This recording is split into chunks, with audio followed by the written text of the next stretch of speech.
Hey, it's Michael J., and I am at the Western Film Museum in Lone Pine, California.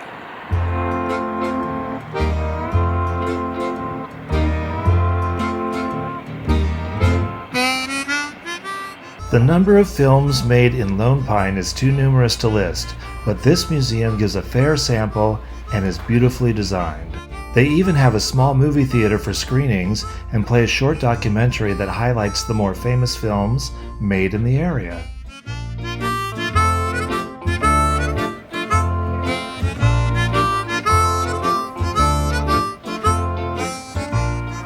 The museum is full of original movie posters, costumes, and vintage film equipment.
Whatever happened to Randolph Scott riding the trail alone?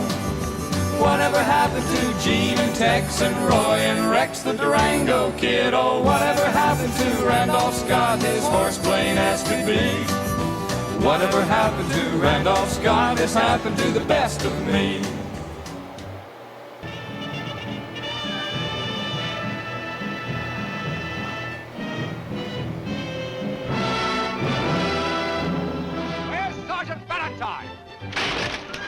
Here!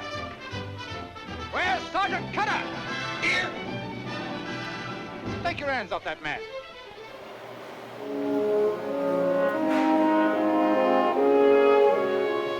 Lone Pine's terrain is also used to stand in for other foreign lands, such as India, and the strange rock formations have been an asset to a few science fiction films as well.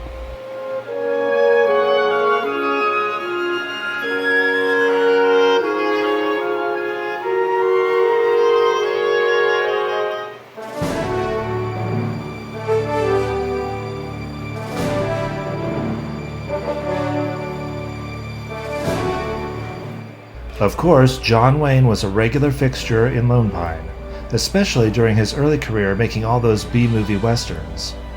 Here they have several costumes from his movies directed by John Ford. Don't ever ask me. As long as you live, don't ever ask me more.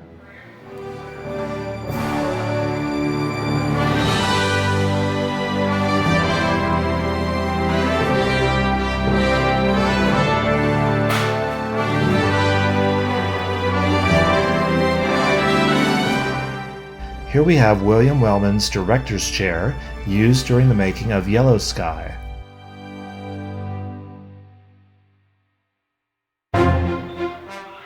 This is Robert Downey Jr.'s costume from Iron Man.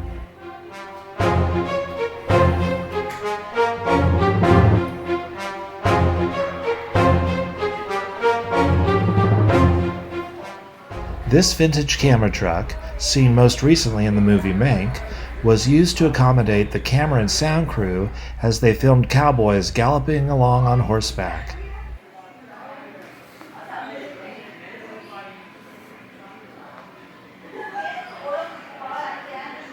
Here's a 1930s photo of the truck in use. I'm back in the saddle again. The two big singing cowboys made numerous films here, Gene Autry and Roy Rogers. Cattle feed on the lowly Jimson wheat. Back in the saddle again. Shame, shame on you. Shame, shame on you. Can you hold your head up high, look each other in the eye? No, you can't. This blue car was featured in the Gene Autry film Trail to San Antone.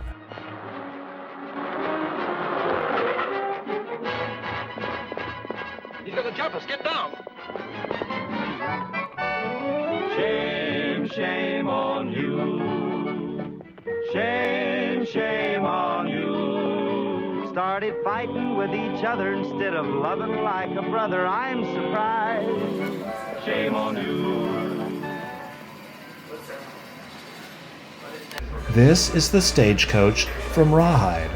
This is the fabulous Overland Mail, San Francisco to St. Louis. 2,700 miles in 25 days.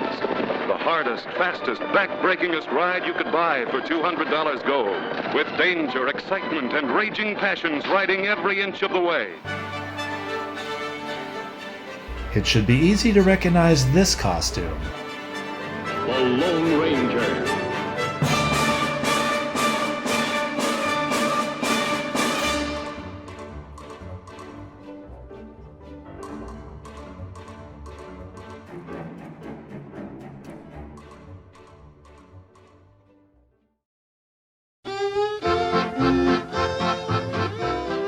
With Mount Whitney in the background, let's go out to the actual area where all these films were made. This is the highest point in all our land, mighty Mount Whitney, looming above the wilderness with the strange silence of eternity. I have heard the thunder rolling out across the mountains high, where the wind is singing through the clouds and drifting through the sky. It's the song of the trail. It's the song. So I'm out here on what's called Movie Road, and the Lone Ranger TV series opening was filmed here, and so many westerns through the years before that.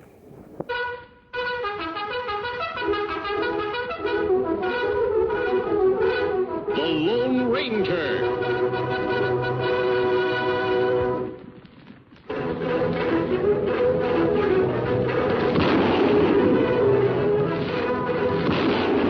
Are you Silver?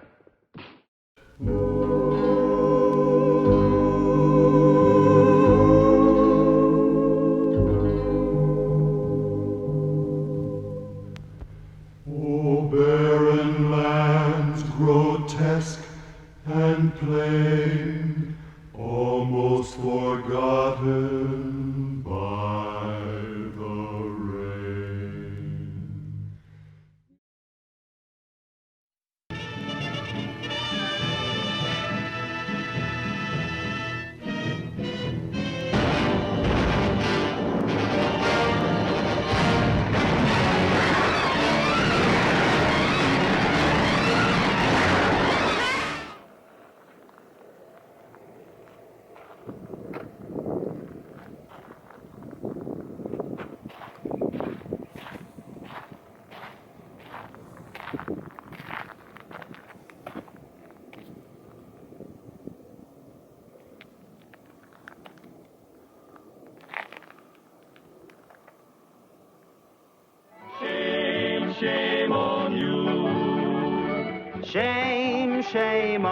you. Two can play your little game. I'll find out who was to blame. Hide your face, shame on you.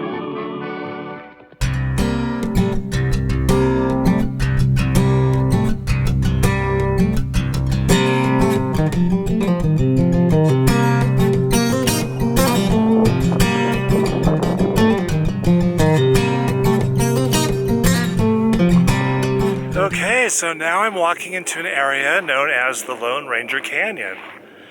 And this is the canyon where the Lone Ranger serial was done. And that's before the well-known TV show.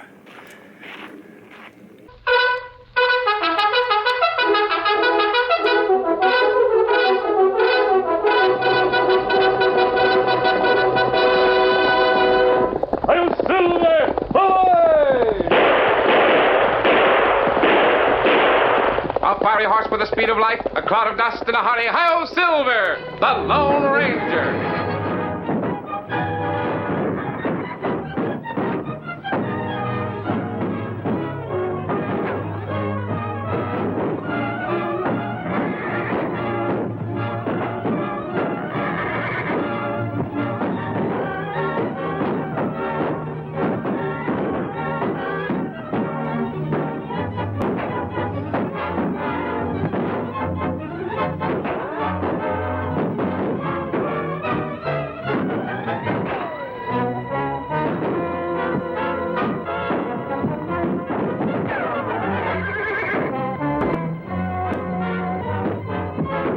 Come on, Silver. Get him up, Scout. Hey, he called that engine Tonto. That's right. And him riding that white stallion. And wearing that mask. Well, I'll be... Why... Well, now I know. That must be the Lone Ranger. Hail Silver! Ahoy! Well, the terrain around here is fascinating. It's really easy to see why Westerns were made here, because just a short drive from the highway and you're in this area that looks completely natural and without civilization. It's perfect for Westerns, and it still is.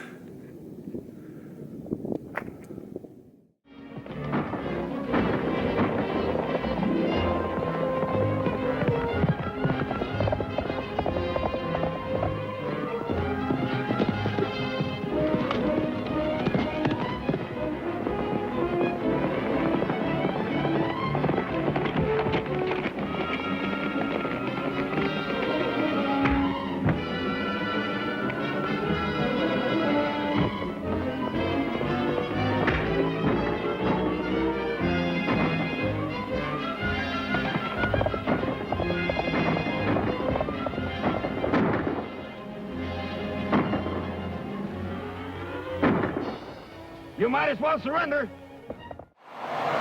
Now I'll show you the tiny town of Lone Pine itself.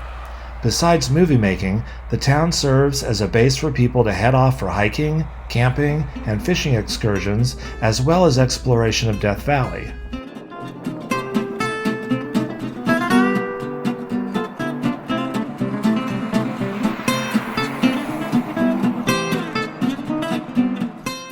I stayed at the 1923 Dow Hotel, built to accommodate all the film crews that were constantly using the region during the silent film era.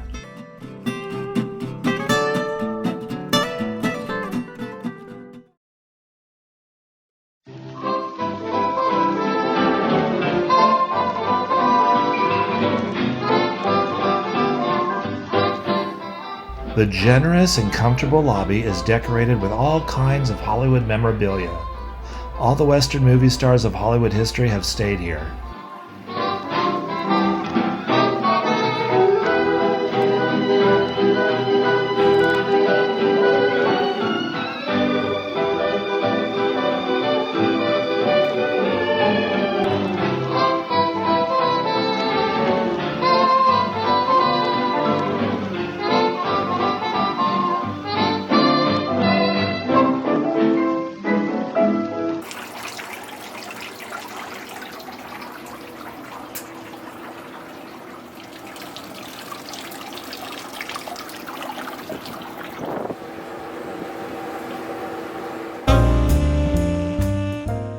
In 1957, the hotel was expanded by the adjoining Dow Villa Motel.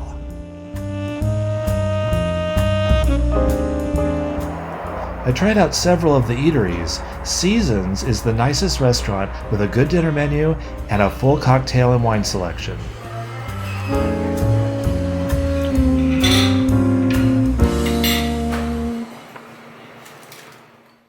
The Grill next door to the hotel serves standard diner fare. I had a decent breakfast there. Mount Whitney Restaurant claims to have the best burgers, but they weren't out of the ordinary, and several places have burger menus.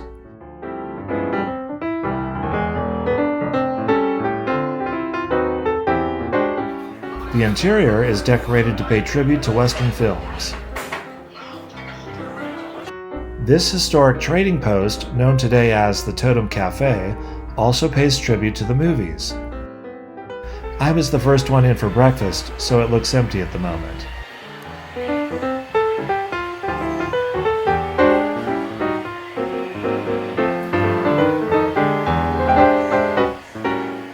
This place has the extra feature of decades worth of famous signatures on the walls.